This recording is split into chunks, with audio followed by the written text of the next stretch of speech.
santé. Vous êtes bien sur malifonafeni.net, votre web TV des références. Fidèles abonnés, amis téléspectateurs, bienvenue dans ces flashs d'information du lundi 9 novembre 2020.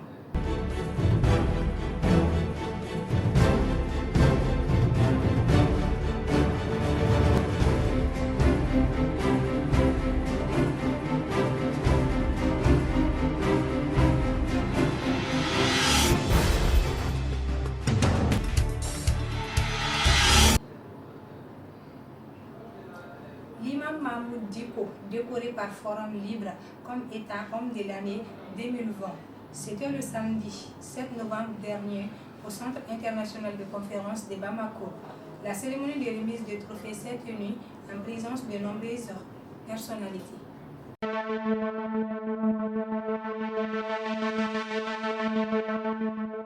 À l'instar de plusieurs chefs d'État du monde, le président de la transition malienne, son Excellence Bandao, a présenté ses félicitations à Joe Biden pour sa récente et brillante élection comme président des États-Unis d'Amérique.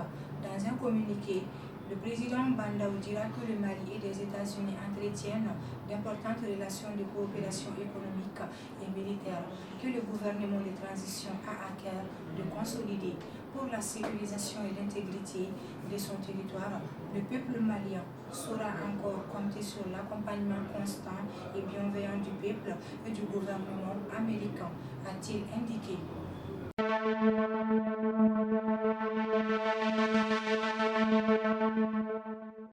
En la faveur d'un point de presse tenu le 27 octobre dernier, la synergie des syndicats de la police nationale a informé l'opinion nationale et internationale de la suspension du mot d'ordre de grève. Selon le sergent-chef Jean-Antoine Samaki, membre de la synergie des syndicats de la police nationale, c'est à la suite d'une réunion avec la direction générale de la police nationale qu'ils ont décidé de suspendre le mot d'ordre de grève. Car, dira-t-il, qu'au cours de la négociation, il y a eu des points d'accord et des points de désaccord. L'un des points qui fâche le plus pour le secrétaire général du SINAPOL, Jean-Antoine Samaki, est de constater que des cadres de la police ne puissent pas être nommés à ces postes de responsabilité au sein du ministère de la Sécurité.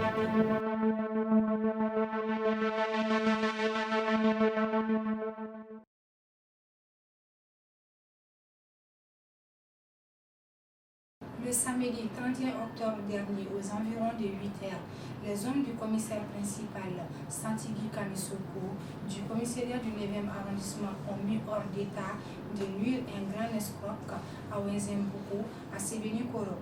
En effet, le nommé Boubacar Sidibé aurait escroqué plus de 20 millions de francs CFA aux habitants de la commune du Mandé. C'est donc suite à toutes ces escroqueries que les victimes vont saisir le commissariat du 9e arrondissement. Après quelques jours d'enquête par la brigade de recherche conduite par le lieutenant Soumita Keita, l'escroc nommé Boubacar Sidibé fut arrêté et placé sous mandat de dépôt le jeudi 5 novembre 2020.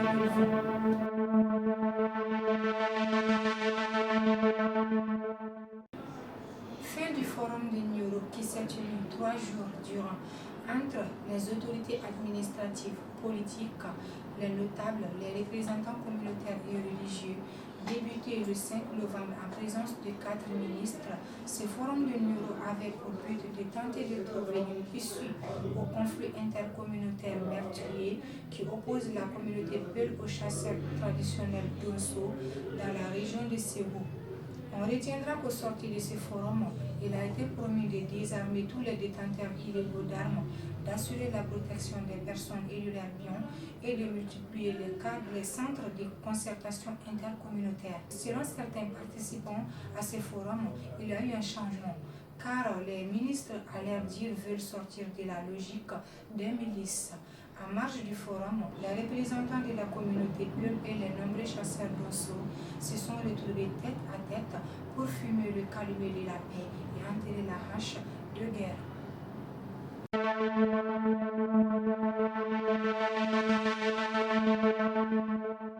La coalition des organisations de la société civile pour la lutte contre la corruption et la pauvreté vient d'organiser une session de formation à l'endroit des journalistes et les hommes des médias. C'était du 26 au 27 octobre dernier à la maison du partenaire Angers Bamako que cette formation s'est tenue afin de former les hommes de médias aux techniques d'investigation. Les travaux du dit atelier étaient placés sous la présidence du directeur exécutif de l'ONG AFAD, Ahmed Sekou Diallo. Quant à la formation, elle était assurée par M. David Dambélé, journaliste consultant financé par OSIWA à travers l'ONG AFAD. Pour une durée de 2 ans, cet atelier s'inscrit dans le cadre du projet Action concertée de lutte contre la corruption au Mali.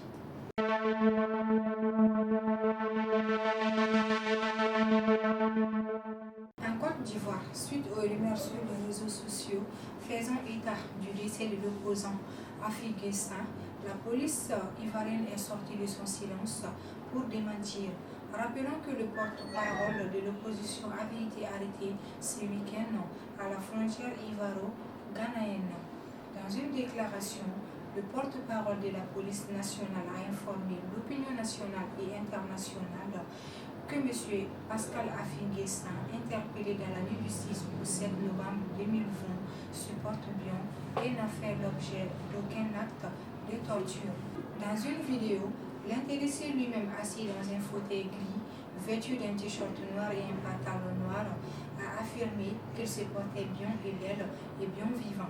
Rappelons que l'opposition ivoirienne n'avait pas reconnu l'élection présidentielle du 31 octobre dernier et avait annoncé la mise en place d'un Conseil national de transition, un organe censé de substituer aux institutions de la République.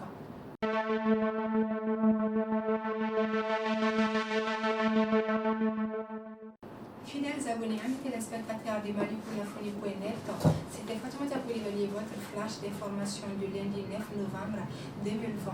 Bonne suite des programmes sur Malipourlafoni.net. Restez connectés.